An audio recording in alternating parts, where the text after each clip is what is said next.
Canviem de municipi a Lloret de Mar, que és un municipi turístic de la Costa Brava amb un flux constant de persones que s'hi empadronen.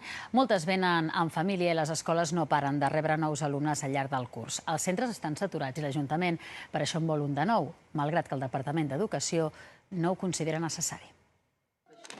En aquesta escola de Lloret tenen les 3 classes de 6è de primària al màxim de la seva capacitat. Aquestes ràtios tan altes són la tònica general en la majoria de centres de la ciutat.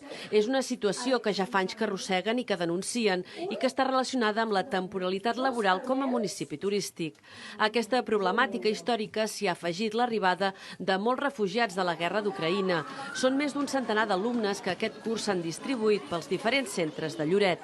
L'Ajuntament, però, ja fa temps que reclama solucions. La situació del municipi continua sent de tensió màxima a les aules. El que està clar és que s'ha de trobar una solució que passi per crear nova oferta educativa i noves places en el municipi. I per tant això es pot fer de diferents maneres, o ampliant un centre o creant-ne de nous. Els números ara que tenim sobre la taula és que la ciutat és veritat que no té un comportament de perdre mainada, diguéssim, de menys naixements, no, és molt estable, al marge d'Ucraïna, és una ciutat molt estable, Lloret, però amb aquesta estabilitat no cal trobar més espais.